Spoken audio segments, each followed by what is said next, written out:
그 강아지는 매일 같은 시간, 같은 자리에 앉아 있었습니다. 누군가를 기다리는 듯한 눈빛으로요. 아무도 몰랐습니다. 그 기다림의 끝에서 한 백만장자가 눈물을 흘리게 될 줄은요. 이 이야기는 진돗개 희망이 그리고 잊힌 아버지를 다시 데려온 소녀의 기적 같은 이야기입니다. 믿기 어려우시겠지만 끝까지 들어보세요. 시골은 조용했습니다. 해가 산등성이 너머로 비스듬히 기울어질 무렵 낡은 시계의 초침 소리만이 고요함을 깨고 있었죠. 정하늘은 침대 곁에 걸터앉아 창밖을 바라보고 있었습니다. 11살이라고는 믿기 어려울 정도로 조용했고 어른들이 몰래 듣던 의료용 회진 내용을 스스로 눈치채는 아이였습니다. 할머니, 오늘은 희망이랑 병원 정문까지 같이 가도 돼요? 작은 목소리로 물어보는 하늘의 얼굴에는 익숙한 체념과 작지만 단단한 의지가 함께 깃들어 있었어요. 정유진은 아무 말 없이 머리를 쓰다듬어 주었습니다. 허락이란 말보다 그 손길이 더 큰 대답이었죠. 희망이는 꼬리를 살랑이며 하늘 앞에 앉았습니다. 3살 된 진돗개는 마치 사람처럼 하늘의 말에 귀를 기울이고 하늘의 감정에 반응하곤 했습니다. 하늘이 병원에 갈 때면 희망이는 언제나 함께 문 앞까지 걸어가 주었고 병원 정문 앞에서는 더 이상 따라오지 않고 조용히 돌아오곤 했습니다. 마치 그게 자기의 임무라는 듯이요. 그날도 희망이는 예외 없이 하늘을 따라 병원 정문까지 걸어갔고 하늘이 안녕이라는 손짓을 하자 잠시 머무시다가 돌아섰습니다. 유진은 병원 대기실에 앉아 폐렴 재발 여부를 확인하는 검진서를 받아들고 한숨을 내쉬었습니다. 하늘이는 강하니까요. 지금까지도 잘 버텼잖아요. 간호사 민지가 말을 건넸지만 유진의 눈빛은 이미 먼 곳을 향해 있었습니다. 유진은 손에 쥔 진료비 명세서를 바라보며 숫자들보다 더 큰 무게를 느꼈습니다. 노후자금이란 건 이미 오래전에 무너졌고 딸을 대신해 키워낸 손녀의 생명까지도 지켜내야 한다는 현실은 그 어떤 고통보다 날카로웠습니다. 밤이 깊어갈 무렵 희망이는 다시 대문 앞에 서 있었습니다. 평소엔 하늘을 데려다주고 혼자 돌아와 조용히 자던 아이였는데 이상하게도 그날은 계속해서 대문 근처를 서성이며 뭔가를 기다리는 듯 했습니다. 유진은 처음엔 피곤해서 그런가 보다 했지만 며칠이 지나고도 희망이의 행동은 바뀌지 않았습니다. 아침마다 병원 앞까지 갔다가 돌아오고 밤에는 어디론가 사라졌다가 이른 새벽에 돌아오는 일이 반복되었죠. 이놈이 왜 이러지? 유진은 불안함을 감추지 못하고 희망이의 목줄에 작은 위치 추적기를 달았습니다. 그리고 다음 날 예상치 못한 장소에서 희망이의 위치가 멈춰 있음을 알게 됩니다. 산, 그것도 그 깊은 폐가 근처라고. 유진의 눈빛에 스치는 불안감은 쉽게 가시지 않았습니다. 하늘이의 상태는 날이 갈수록 나빠지고 있는데 희망이는 점점 더 이상한 행동을 보이고 있었어요. 그 밤 유진은 창가에 선 희망이를 바라보며 중얼거렸습니다. 도대체 뭘 알고 있는 거니? 혹시 내가? 이른 아침 유진은 희망이의 목줄에 달린 위치 추적기를 확인했습니다. 붉은 점은 마을 뒤편 산자락 깊은 곳, 아무도 살지 않는 폐가 근처에 멈춰 있었죠. 설마 거기까지 간 거야? 자신의 눈을 의심했지만 다음 날도 그 다음 날도 희망이는 똑같은 곳을 다녀왔습니다. 유진은 결심했습니다. 직접 그곳에 가보기로. 오전 약속된 진료를 마치고 하늘이 병실에 누워있는 틈을 타 조심스레 병원을 빠져나왔습니다. 진눈깨비가 흩날리던 날 유진은 낡은 등산화를 꺼내 신고 산길로 향했습니다. 등산로는 폐쇄된 지 오래였고 나뭇가지들은 잔가지조차 날을 세우고 있었습니다. 가끔씩 발밑에서 바스락거리는 소리에 유진은 깜짝깜짝 놀랐고 손에는 하늘이의 사진이 구겨지지 않도록 단단히 쥐어져 있었죠. 그렇게 한참을 걸어 올라간 끝에 유진은 마침내 폐가를 눈앞에 두게 되었습니다.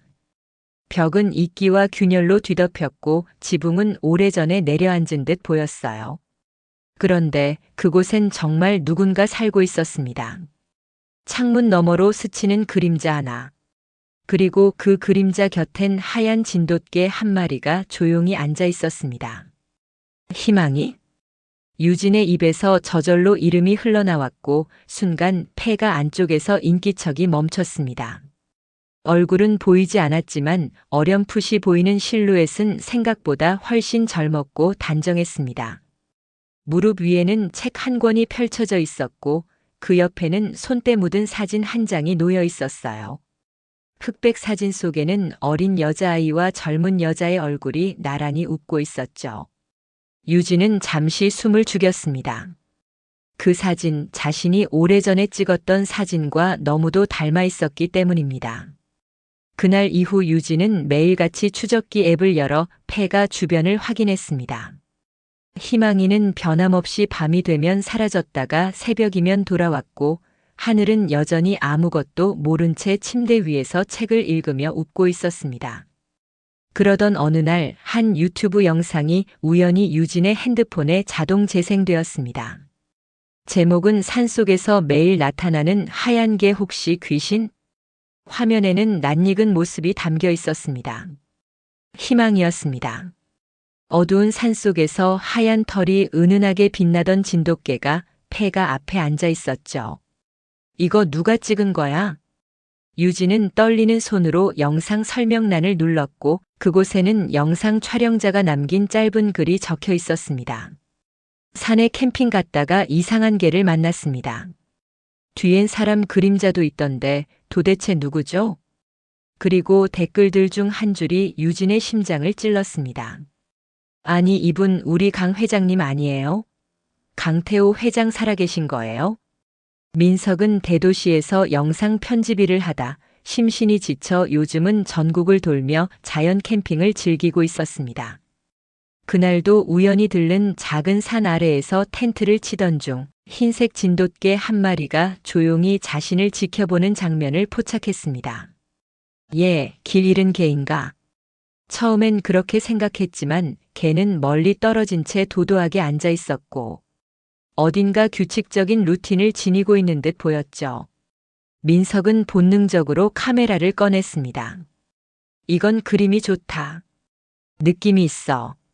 그는 개의 동선과 행동을 관찰하며 이틀간 산속에 머물렀고 매일 같은 시간에 같은 위치에 나타나는 그 진돗개를 따라 마침내 폐가 앞에서 멈춰 선 모습을 영상으로 담았습니다. 편집을 마친 그는 산속에서 만난 귀신개 라는 자극적인 제목과 함께 영상을 업로드했고 하루 만에 영상은 조회수 10만을 돌파했습니다. 그중 수많은 댓글 중 저거 우리 회장님 같아 스위스에서 실종된 강 회장 이라는 말이 순식간에 상단에 고정되며 사람들은 그 영상 속 남자의 정체를 두고 갑론을박을 벌이기 시작했죠. 이 소식은 금세 대기업 강일그룹의 비서팀에도 전달됐습니다. 비서실장 조만호는 급히 해당 영상을 확인했고 순간 손이 떨렸습니다. 어떻게 살아있었다고? 하지만 그의 눈빛엔 놀라움보다 두려움이 먼저 서려 있었습니다. 그가 묻으려 했던 진실이 그 영상 하나로 되살아날지 몰랐기 때문입니다. 한편 폐가 안 낡은 화로 앞에 앉은 강태호는 잿빛의 하루를 보내고 있었습니다. 이름도 과거도 모른 채 살아온 지난 몇 해. 몸에 밴 노동의 습관, 손에 남은 굳은 살, 그리고 무언가 빠진 듯한 공허함만이 자신을 붙잡고 있었죠. 그날도 여느 날처럼 희망이는 조용히 그의 곁으로 다가왔습니다. 몸을 부비며 앉아있는 그 모습에 강태호는 습관처럼 고개를 숙이고 개의 눈을 바라봤습니다. 넌 참 이상한 개야. 왜 날 따라다니는 거냐?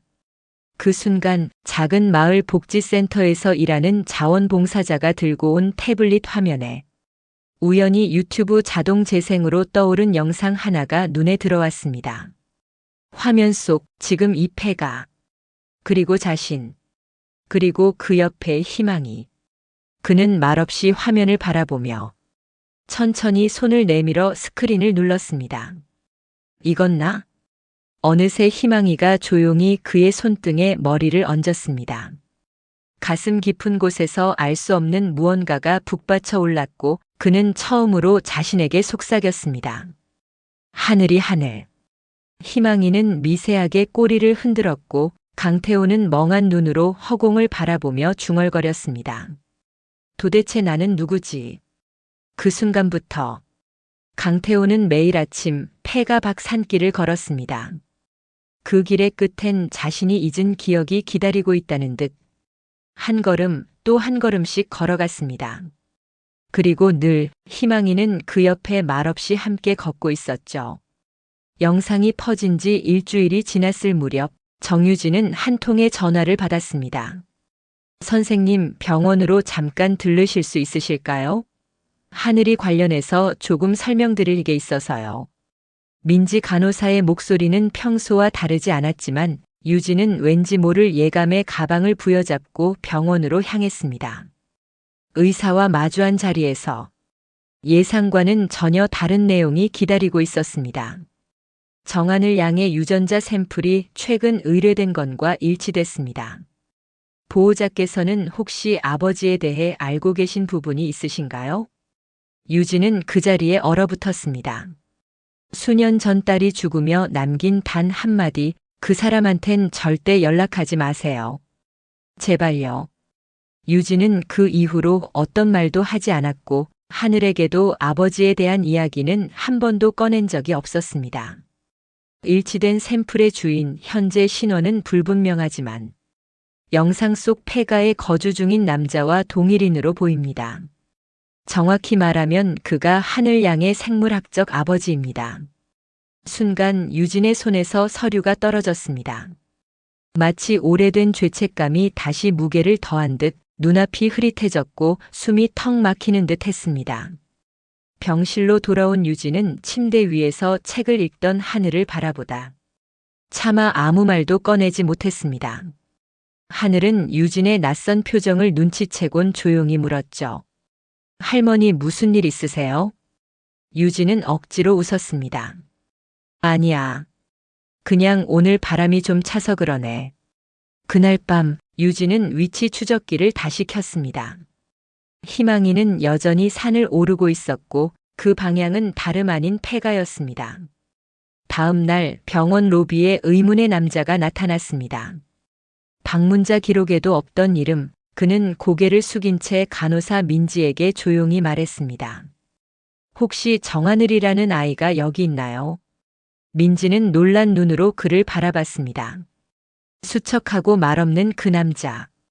왠지 모르게 익숙한 느낌이 들었습니다. 혹시 영상 속 그분 맞으세요? 강태호는 조용히 고개를 끄덕였고 민지는 잠시 머뭇거리다가 유진에게 전화를 걸었습니다. 정유진 선생님, 지금 오셔야 할 것 같습니다. 지금 바로요. 유진은 황급히 병실을 나와 로비로 향했습니다. 계단을 뛰어내려오는 발걸음 사이로 멀리서 한 남자의 뒷모습이 눈에 들어왔습니다. 마주 선 순간 유진은 숨을 들이켰습니다. 젊은 시절 딸이 몰래 만나던 그 남자, 그 눈빛, 그 분위기. 시간은 흐르고 세상은 바뀌었지만 그 사람은 여전히 거기 서 있었습니다. 당신 정말 태호 맞아? 강태호는 대답 대신 조용히 고개를 숙였습니다.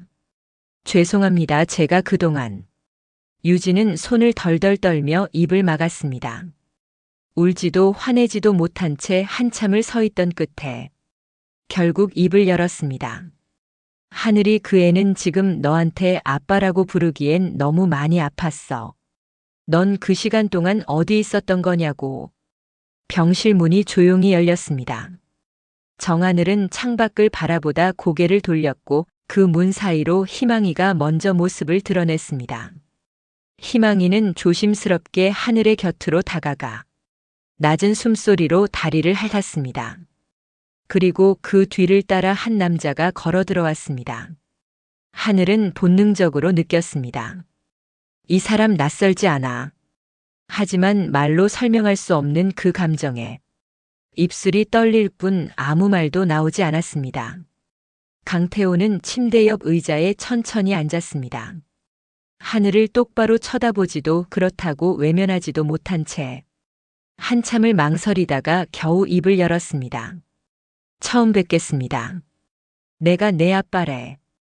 그 한마디에 하늘은 멈춰있던 시간 속으로 빠져드는 느낌이었습니다.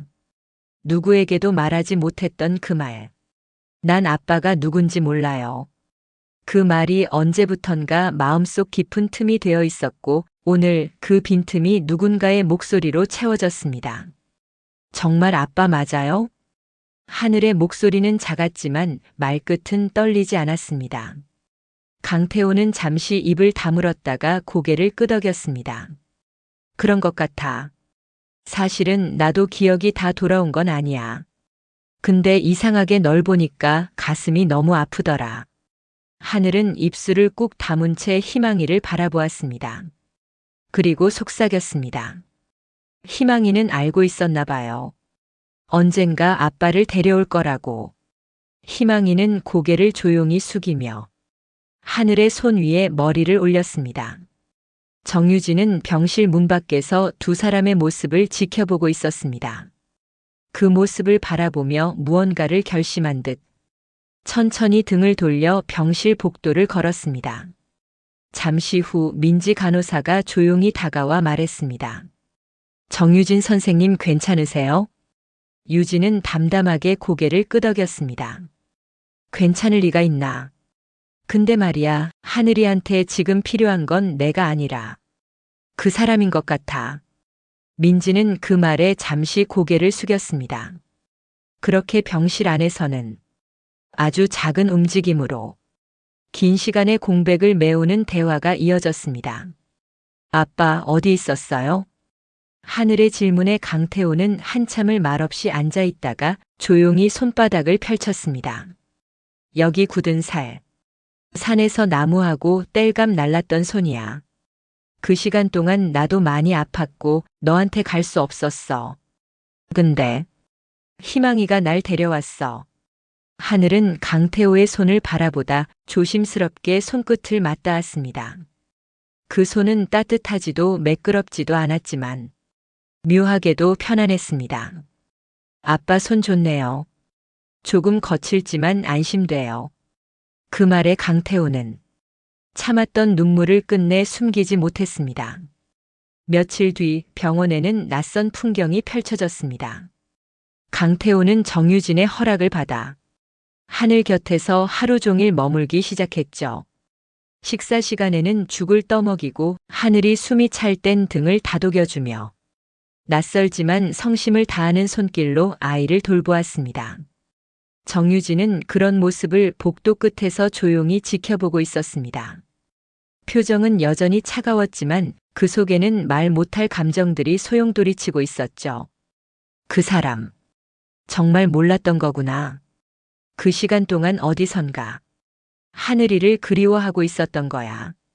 그녀의 눈은 미세하게 흔들렸고 지금껏 눌러왔던 오랜 분노와 오해가 조금씩 이완되는 듯 했습니다. 잠시 후 강태호가 병실 문을 나섰습니다. 정유진을 발견한 그는 조심스럽게 다가와 고개를 숙였습니다. 하늘이 할머님, 드릴 말씀이 있습니다. 정유진은 고개를 돌린 채 말했습니다. 듣지 않아도 돼요. 어차피 지금 바뀌는 건 없잖아요. 하지만 강태호는 가만히 고개를 저었습니다. 아닙니다. 지금이라도 꼭 드려야 할 말이 있어서요. 정유진은 눈을 들어 그를 바라보았습니다. 하늘이를 위해서라면 뭐든 말해보세요. 강태호는 잠시 말을 고르다가 조심스레 입을 열었습니다. 하늘이 곁에 있고 싶습니다. 기억은 온전하진 않지만 하늘이를 본 순간 가슴이 너무 아팠어요. 그건 어떤 말보다 진짜인 것 같았습니다. 정유진은 깊은 숨을 내쉬었습니다. 하늘이는 강한 아이예요. 그런데도 늘 혼자였습니다. 내가 할 수 있는 건 한계가 있었어요. 그 아이는 부모가 그리웠습니다. 그게 바로 당신이었고요.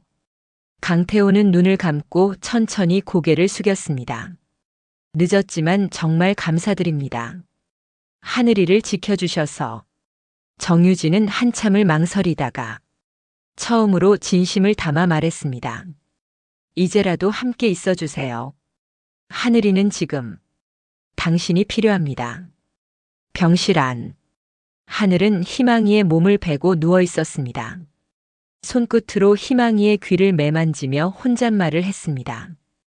희망아, 아빠가 내 옆에 있어서 이상하게 마음이 편해. 진짜 괜찮을지도 모르겠어. 희망이는 작게 숨을 내쉬며 하늘의 손 위에 머리를 얹었습니다. 그 눈빛은 마치 모든 걸 알고 있다는 듯 조용하고 따뜻했죠. 그날 밤 강태호는 병원 옥상에 홀로 서 있었습니다. 손엔 낡은 사진 한 장이 들려 있었습니다. 그 사진 속 젊은 날의 자신과 웃고 있는 여인의 얼굴. 그 아이를 품에 안은 사진이었습니다.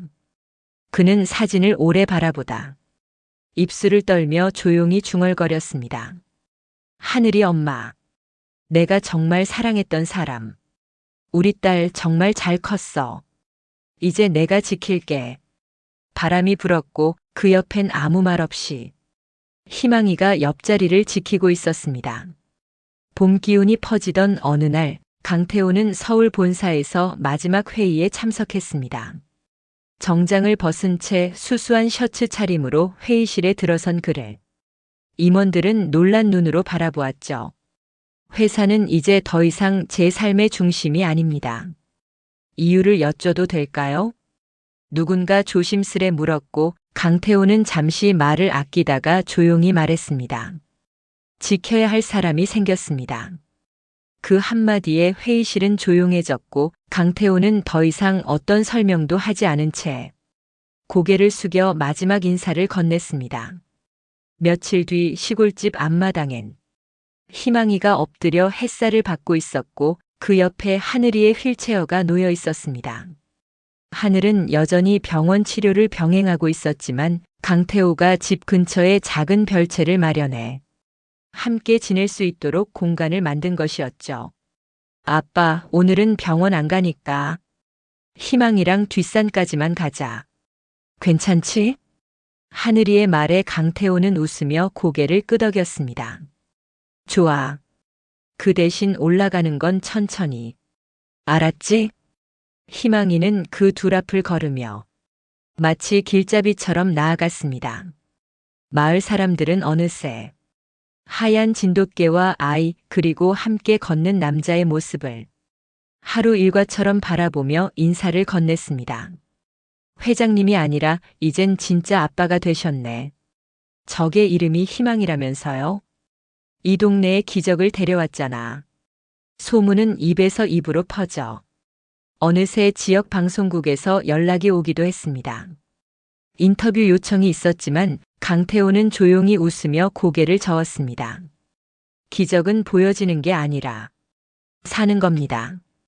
정유진은 여전히 단단한 사람이었지만 예전처럼 벽을 두진 않았습니다. 마당에 앉아 바느질을 하다가 하늘이 웃는 소리가 들리면 문득 고개를 들어 창밖을 바라보았습니다. 딸이 지켜주고 있는 것 같아요. 민지 간호사의 말에 정유진은 고개를 끄덕였습니다. 하늘이는 우리 집안에 내려온 선물이에요. 그리고 희망이는 그 선물을 되찾아준 존재고요. 어느 날 마을 아이들이 희망이를 따라 놀다가 하늘이에게 말을 걸었습니다. 누나, 저게 진짜 사람 말 알아듣는 것 같아. 하늘이는 웃으며 대답했죠. 응, 희망이는 마음으로 말해. 말로 하는 것보다 훨씬 정확하게. 그 말에 아이들이 웅성거렸고 희망이는 잠자코 하늘 옆에 앉아 마을 아이들의 웃음 속에서 꼬리를 흔들었습니다.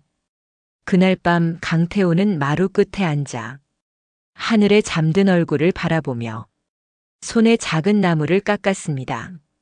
그 나무는 희망이의 모양을 닮은 작은 조각상이었죠. 곁으로 다가온 정유진이 조용히 말했습니다. 나무를 깎을 줄도 아세요? 산속에 있을 땐 손이 심심하면 나무를 깎았어요. 그때는 누구를 위해 만드는 게 아니었는데 지금은 마음이 움직여서 만드는 것 같습니다. 정유진은 나무 조각을 손에 받아들고 묵직한 눈빛으로 바라보았습니다. 그 눈엔 더 이상 원망도 의심도 없었습니다. 다만 평온과 신뢰가 스며들어 있었죠. 가을이 깊어질 무렵 하늘이의 병세는 일진일퇴를 반복하고 있었습니다. 체온이 자주 떨어졌고 숨이 가빠지는 날이 많아졌죠. 하지만 그녀는 예전보다 훨씬 더 자주 웃었고 말도 많이 했습니다. 할머니, 아빠랑 희망이랑 사는 이 집이 제일 좋아요. 병원이 아니라 이 집이 내 진짜 방 같아요. 정유진은 그런 하늘을 바라보다 아무 말 없이 손을 꼭 잡아주었습니다. 강태호는 더 이상 회장도 실종자도 아닌 그저 하늘이 아빠였습니다. 그리고 매일 아침 희망이와 함께 하늘이의 곁을 지켰습니다. 그날도 평소처럼 세 사람은 마당에서 가을 햇살을 맞고 있었습니다. 하늘은 담요를 무릎에 덮고 휠체어에 앉아 있었고 희망이는 그 옆에서 꼬리를 천천히 흔들고 있었죠. 아빠, 내가 아플 때마다. 희망이는 항상 내 숨소리를 먼저 알았어요. 언제 약을 먹어야 하는지도. 말은 안 해도 다 알아요. 강태호는 고개를 끄덕이며 대답했습니다. 희망이는 널 누구보다 오래 지켜봤으니까. 말이 아니라 마음으로 연결된 거겠지. 하늘은 잠시 눈을 감았다 떴습니다. 그리고 낮은 목소리로 말했죠. 나 죽는 게 무섭진 않아요. 다만 아빠가 없을까봐 무서웠어요. 그 말에 강태호는 눈을 감은 채 하늘의 손을 잡았습니다. 하늘아, 이제 절대 너 혼자 두지 않을게. 내가 늦게 왔지만 끝까지 내 옆에 있을 거야. 그 순간 희망이가 조용히 하늘의 무릎 위에 머리를 올렸습니다. 그리고 눈을 감은 채 아주 천천히 숨을 골랐습니다. 강태호와 정유진은 숨을 멈춘 듯 그 장면을 바라봤습니다. 하늘은 눈시울이 붉어지며 웃었습니다. 얘는 정말 말이 없어. 그래도 알아요. 괜찮다고 말하고 있는 거죠, 지금. 몇 주 후 하늘의 상태는 조금씩 호전되기 시작했습니다. 물론 완치라 말하긴 어렵지만 아이의 눈동자엔 다시 생기가 돌기 시작했고 식욕도 돌아왔습니다. 그리고 마침내 마을 회관에서 작은 전시회가 열렸습니다. 진돗개 희망이와 하늘이의 이야기라는 이름의 사진 전시였죠. 사진 속엔 하늘을 바라보는 희망이, 폐가 앞에서 강태호를 지키던 희망이, 그리고 병원에서 하늘의 손을 핥던 장면까지 담겨 있었습니다. 전시회 마지막 사진 아래엔 하늘이 직접 쓴 문장이 적혀 있었습니다. 어떤 기억보다 강한 유대, 어떤 사랑보다 깊은 본능. 진돗개의 기다림은 결국 우리 가족을 다시 이어줬어요. 사람들은 그 문장을 읽고 조용히 고개를 끄덕였습니다. 희망이는 여전히 하늘 곁에 머물고 있습니다. 매일 새벽 같은 시간, 같은 길을 따라 걷고 같은 자리에 멈춰 서서 바람을 맞으며 꼬리를 흔들죠.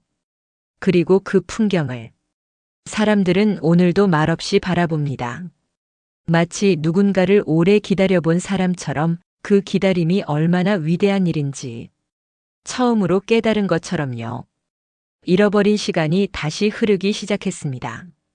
지금까지 긴 영상 시청해 주셔서 감사합니다. 이야기가 마음에 드셨다면 구독, 좋아요도 부탁드려요. 다음 이야기도 기대해 주세요.